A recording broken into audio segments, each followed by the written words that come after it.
For example, let's see. That's nice. Okay, so there's a crawler exception here. Now this particular one is not a counter, but what it does is it actually monitors a log file. Okay, so it monitors the application log, and what it monitors is that it looks out for an event ID which is equals to 2414. Okay, so the product team, when they develop a particular product, they already develop all these loggings, right? And all these loggings has entry IDs. Right? So it's very useful if you know the entry ID. Right? It will actually pinpoint you to the exact problem. So it already monitors that if ever the log file discovers an alert ID of 2414, it is related to Office Server Search. Give me an alert. That is down. Okay? Well, put it this way. If I tell you today that to monitor your servers, you don't need operations manager, would you believe me? Yes, please believe me. Because it's true. Right? Because why? To actually monitor your servers, did you know that every issue that can ever happen on your application on your server will be available in your event logs? Correct? So all you're going to do is just look at your event logs. Right? How many of you like to look at your event logs? You like to look? Really? Okay, you are the first person that I know. Right? But honestly, if you're like her, to be able to look at event logs, you can actually tell everything that's going on your servers. Right? Now, why does generally all of us don't like to look at event logs? The minute we start to open the event log, I want to close it already. Right? Right? There's so many things to see. Right? And normally, where is the event logs being kept? On the server itself, right? So if you have 100 servers, how? Look at 100 logs. Right? So if you don't have a tool to do monitoring, what you have to do is very simple. Hire 100 people, get them to sit on 100 servers. Actually, no, 200 people. Don't be a crew, must have shift. So 2 shifts. So 200 people, 2 shifts, and your servers will almost never go down. Right? So sum that 200 people up, that's exactly what operations manager or any monitoring tool out there does. Okay? Now, the thing about management packs is that most of these things come in and they're sealed. Right? So if you ever need to turn something on, right? For example, I know of this rule called out of memory. Okay? And you notice that this rule is not enabled by default. If I feel that this is in my environment, I can just do an override. Okay? And I override this rule, let's say for all servers, and then I just set it to true, enable it. Okay? And it will start monitoring. Alright, let's cancel that for now. Okay.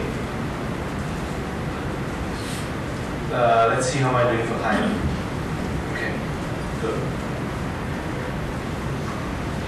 Patrick, do you mind if you let me when it's time for break? Oh, okay. Okay. Time for break. No, another 20 Okay, great.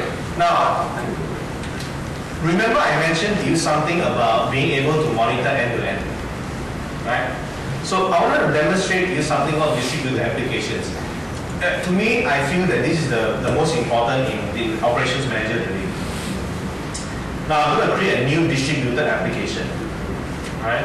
And I'm going to call it the. I have a SharePoint site. I actually have a sample one called AdventureWorks. Advent Runtime. Okay, and it's basically a web application. Okay, so the AdventureWorks application consists of the SharePoint site, the web front end. It consists of the SQL database to store data. I also have configured an FTP server, right? So for upload and download sites. So this makes up AdventureWorks. for me. So it would be nice for me if I am able to see it in an overall picture. And this is what I'm trying to do.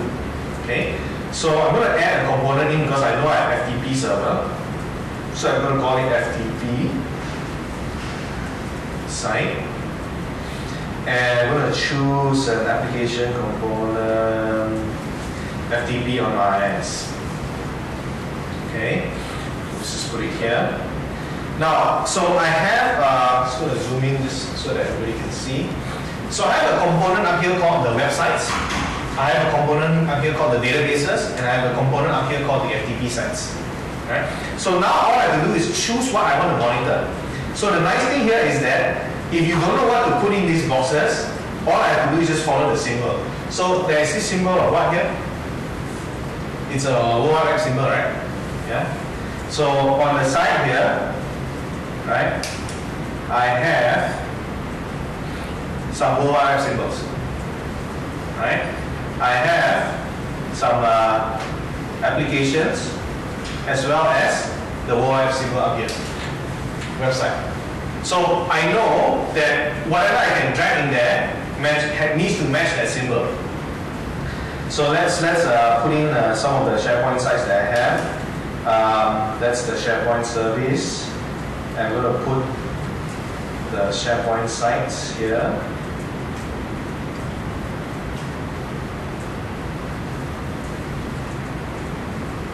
Okay, so I have the SharePoint sites. Oops, I thought I dragged that in. Now I'm going to drag in the databases. And I have two databases here. One is the main database, and one is the data warehouse.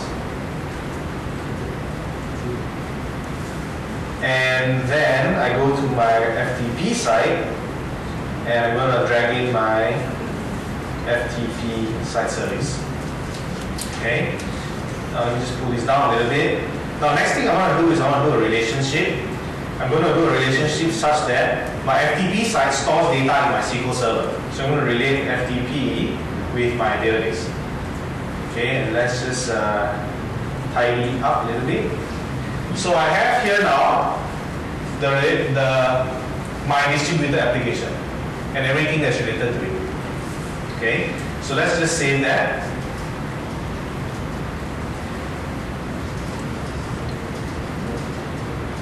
Okay, great. So let's close that. So I have Adventure Worlds up here. So what happens is now I have a diagram.